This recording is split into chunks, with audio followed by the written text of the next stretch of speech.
What's up, average viewers? Lincoln Lawyer has hit Netflix and I spent 10 hours watching it so that if it sucks, you don't have to. So, has Lincoln Lawyer been sentenced to the death penalty, or is it good beyond reasonable doubt? Stick around to find out.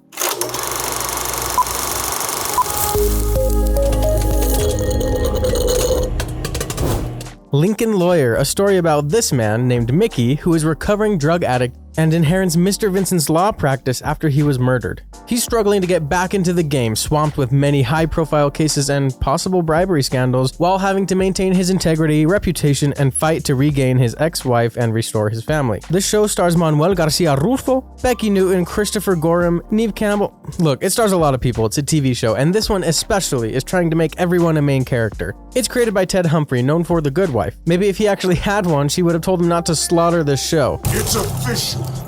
You suck. Speaking of brutality, let's jump into our content warning. You guys, this is rated TVMA, but I honestly couldn't tell you why.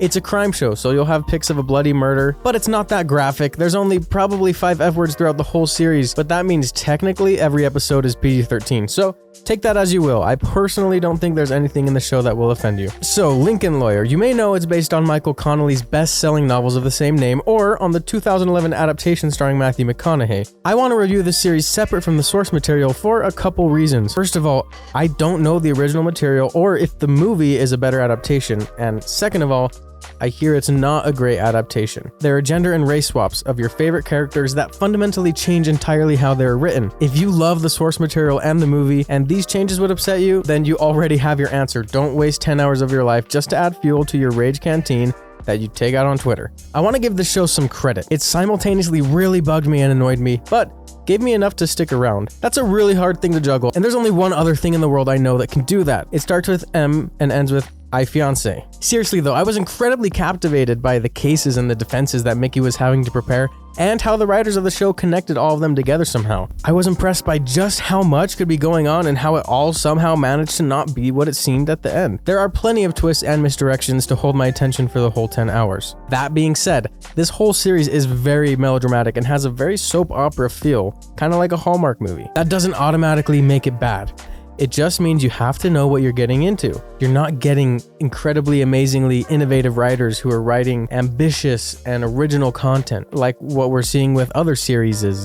Several of the main characters are fairly unlikable, if I'm being honest. They're not really charismatic and they kind of annoy you, and their acting is a little bit off too. That's quite a way to shoot yourself in the foot if every time someone shows up on screen or is given something to do, you just check out. Hi, my name's Lindsay Lorraine and I'm from Parker, Colorado. I'm out. This is made worse by the fact that there are so many storylines going on, you guys. There's drug addiction, divorce, like 9 different cases that somehow relate to one bigger one, a detective investigating an office, a motorcycle gang, a human trafficking case by the ex-wife. This chick wants to go to law school. This girl doesn't know whether to like her mom's job or dad's job. Now, like I said, I'm actually impressed with how the show managed to intertwine all these elements and just make it feel like Mickey's life is chaotic and never stops. The downfall is that out of those 18 different subplots, you're going to not care about at least 1/3 of them. That's just not how TV works. You can't give your audience too much to follow and ask them to care about it all. So you're not going to care about 1/3 of the show, which makes it a really long 10 hours. I do just want to say that I haven't seen a lot of other lawyer type shows. I know there are a lot of people out there that absolutely love Better Call Saul or Suits. Since I don't have anything to compare it to, I actually really liked this show and how it portrays the courtroom and the legal aspect of things. Maybe that's just me realizing I like the lawyer genre, and if I watch Better Call Saul or Suits, I might realize how much better they do it and how I wasted my time. But generally, this was an enjoyable lawyer TV show for me. In conclusion, you guys, I actually did like this show whenever it focused on law. If you like much higher rated shows like Better Call Saul or Suits, something tells me you're not gonna like this. If you like the source material, something tells me you're not gonna like this either. I can't pretend like a lot of the show wasn't a waste of time though, which is why I'm rating The Lincoln Lawyer a don't bother. That's right, you guys. If you want to spend 10 hours on a mediocre Hallmark drama with a captivating legal case, be my guest. Otherwise, I'd recommend you pick up a book for the first time since 7th grade and spend 10 hours reading the book so you can get a great legal story without the extra annoying fluff. Alright, you guys, let me know what you think in the comments down below. Do you agree with me that this show was interesting in the courtroom but lost you everywhere else? Or did you really like the whole series and hate my stupid face and my opinions? Either way, hit that like, subscribe button, and that bell so I can see your beautiful face in the next video. As always, Mom, thanks for watching, and the rest of you, stay average.